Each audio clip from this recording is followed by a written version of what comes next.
Okay, how do you feel about putting a staff together? Because now you're competing with Vrabel for guys. Have you heard the news? I know you've been on the road here in January. I know you've been recruiting, trying to put everything together.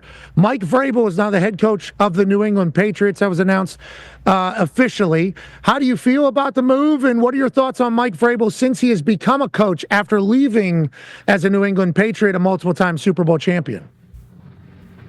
Yeah, I think Mike's done a great job. Certainly, his entry into coaching was no surprise to any of us that knew him and coached him at New England. I talked to him when he was at Ohio State, and then when he went to the Texans, and then of course at Tennessee, and we practiced against them, and stayed in pretty close contact with Mike. So I have a ton of respect for Mike. I think he does a great job. He's prepares his teams well. They're very good in situational football. They're tough. They're competitive. They're smart, just like he was as a player. I think the teams that he's coached and the position he's coached follow very much in his playing style and in his preparation style. So, I love Mike. I love everything that he stands for as a football coach, and I have a lot of respect for him. I'm sure he'll do a great job. There's the clip running around of whenever he ran those delay of games with more than 5 minutes left in the clock. He kind of pulled a Belichick to you. And I think that was the moment that I think the whole world was like, oh, we get not just a meathead who loves a little nicotine. This is also a football genius. Do you remember that moment? And what are your first thoughts when you think back on it? Yeah, I remember the moment, and the way the play was explained to us prior to that by the league office was a little bit different than the way that I thought it was officiated. I understood the rule. We did the same thing earlier that year, but it was kind of between myself, and what my understanding was from the officials on the way that was going to go.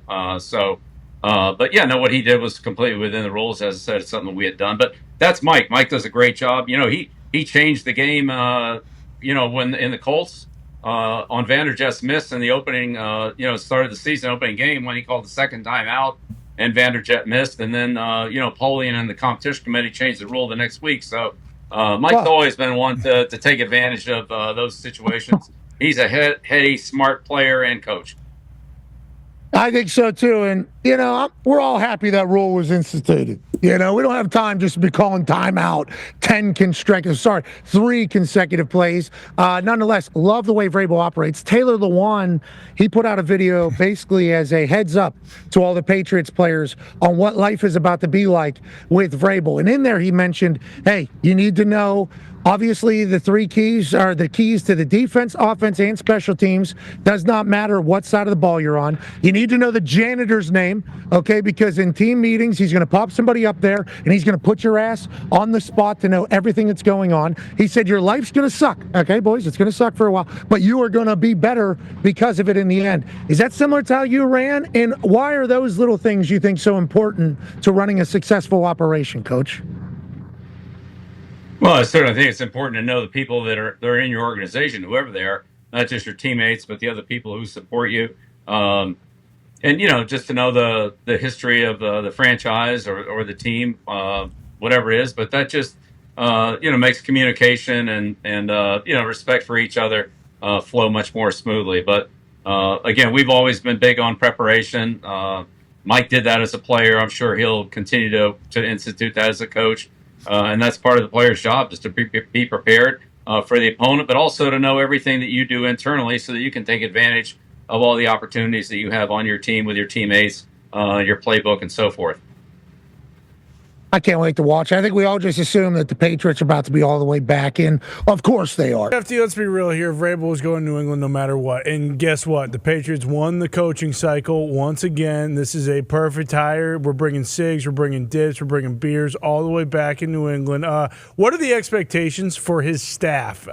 Seen a lot of Josh McDaniels is going to come with them. Have also seen some other rumblings of different guys. Tommy Rees, because of the connection in Cleveland as well, because Vrabel was there last year.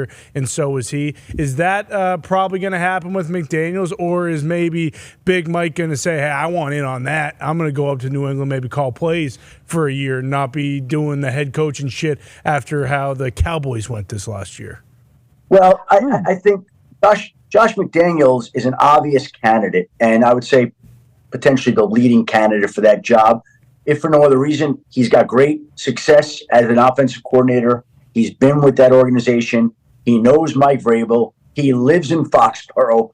The Raiders still owe him 3 more years of money. Like, it's so logical, but there is a process that you have to go through before you can hire a coordinator. But look, Josh McDaniels is as obvious a choice for Mike Vrabel's offensive coordinator as Vrabel was for the Patriots head coach. So we'll see how that turns out in the end, but would it be a surprise if Josh McDaniels is the offensive coordinator there? No, that would not be a surprise in the end once they go through the process. Putting the band back together potentially up there in New England. I know Boston Connor and all the rest of the Revolution region are going to be excited, especially with Drake May being as great, seemingly, as he looked his rookie year. Congrats to the Braves. Proud of you, bud. Hell After yeah, you're Braves. back in the NFL as a head coach. And it's going to be good to see him have to put a half a tin in his mouth to go coach the Patriots up there in Foxborough. Going to bring back the mystique. He needs to do the half spat right there. Yes. He wouldn't do the full spat because of a shoe deal. This guy knows business, has known business for a long time. Love everything he's about. Offensive player, defensive player, head coach, position coach. Vrabel's been there, done that. As an Ohio guy, done good. Can't wait to see what the Patriots become yet again. And, everybody in Indianapolis and Pittsburgh, no fly zone, Vrabel says there. Everybody in Indianapolis and Pittsburgh and Baltimore and the cities that had rivalries against the New England Patriots. I'm not saying the Patriots felt like they were rivalries the other directions, all these cities, but all these cities that hated the New England Patriots for all those years are like, great. Now they're back. I think that's just the common belief, is that Vrabel's going to lead them right back to the promised land, AJ.